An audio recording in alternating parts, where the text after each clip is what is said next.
નમસ્કાર દર્શક મિત્રો, એક ભારત ન્યૂઝ મીડિયામાં આપનું હાર્દિક સ્વાગત છે। દાંતા સિવિલ હોસ્પિટલની ગંભીર બેદરકારી સામે આવી। મહિલાને એક્સપાયરી બોટલ ચડાવી દેતા શરીરે સોજા અને પરિવારોનો હોબાળો।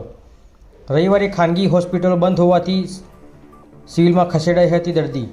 નર્સ મોબાઈલમાં વ્યસ્ત હોવાના અને 30 મિનિટ સુધી ગાયબ થઈ જવાનો આક્ષેપ। દાંતા સિવિલ હોસ્પિટલમાં તબીબી તંત્રની ઘોર બેદરકારીનો ચોંકાવનારો કિસ્સો સામે આવ્યો છે। અહીં સારવાર માટે આવેલી એક મહિલાને તબીબી સ્ટાફ દ્વારા એક્સપાયરી ડેટવાળી બોટલ ચડાવી દેવામાં આવતા મહિલાની તબિયત લથડી હોવાનો પરિવારજનોનો ગંભીર આરોપ લગાવ્યો છે। બોટલ ચડાવ્યા બાદ મહિલાને રિએક્શન આવ્યું હતું અને આખા શરીરે સોજા આવી ગયા હતા। પ્રાપ્ત વિગત અનુસાર રવિવાર હોવાથી ખાનગી હોસ્પિટલ બંધ હોય જેથી પરિવાર દ્વારા મહિલાને સારવાર અર્થે દાંતા સિવિલ હોસ્પિટલમાં ખસેડવામાં આવી હતી। પરિજનોનો આક્ષેપ છે કે હોસ્પિટલમાં ફરજ પર કોઈ ડૉક્ટર હાજર જ નહોતો। માત્ર નર્સના ભરોસે હોસ્પિટલ ચાલી રહી હતી અને નર્સ પણ ફરજ દરમિયાન મોબાઈલમાં મશગુલ હતી।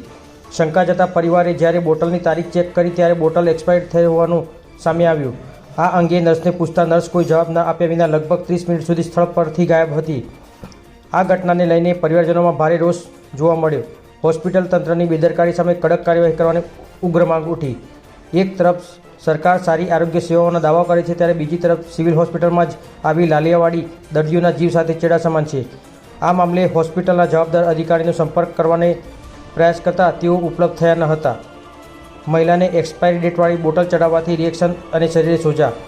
સિવિલ હોસ્પિટલમાં ડૉક્ટરો ગેરહાજર હોવાનો અને નર્સ મોબાઈલમાં વ્યસ્ત હોવાનો આક્ષેપ। નર્સ કોઈ જવાબ આપ્યા વિના 30 મિનિટ સુધી ગાયબ થઈ જવાનો હોવાનો પરિવારજનોનો આક્ષેપ। હોસ્પિટલ તંત્રની ઘોર બેદરકારી સામે કાર્યવાહી કરવાની માંગ। બ્યુરો રિપોર્ટ, એક ભારત ન્યૂઝ, બનાસકાંઠા। મારું નામ રાઠોડ યશપાલસિંહ। આજ રોજ મારા નાના ભાઈને વાઈફને ઘરે થોડી બીપી લો અને હાઈ થઈ હતી તો પ્રાઇવેટ દવાખાનું અત્યારે બંધ હોવાના કારણે સાંજે અમે એમને અહીંયા દાતા સિવિલમાં લાવ્યા। દાતા સિવિલમાં કોઈ ડૉક્ટર હાજર ન મળતા ફરજ પરના નર્સ બેન હતા એમને વારંવાર રજૂઆત કરતા એમને કોઈ મોબાઈલની અંદર મશહૂર હતા। એના 10 મિનિટ પછી એમને ટ્રીટમેન્ટ ચાલુ કરી પણ ટ્રીટમેન્ટ ચાલુ કર્યા પછી એ બોટલ જે ચડાવી એ બોટલ એક્સપાયરી ડેટની એમને ચડાવી અને એની અંદર ઇન્જેક્શન નાખેલા હતા।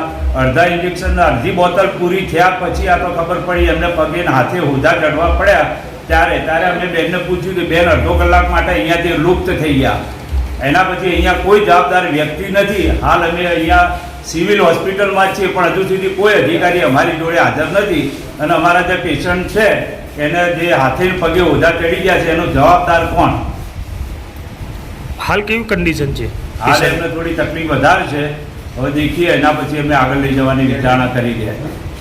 સુપ્રિન્ટેન્ડન્ટ હાજર છે અહીંયા? નથી, કોઈ નથી, કોઈ ડૉક્ટરે હાજર નથી। એક નર્સ જ છે, બાકી બીજું કોઈ કરતા અહીંયા હાજર નથી।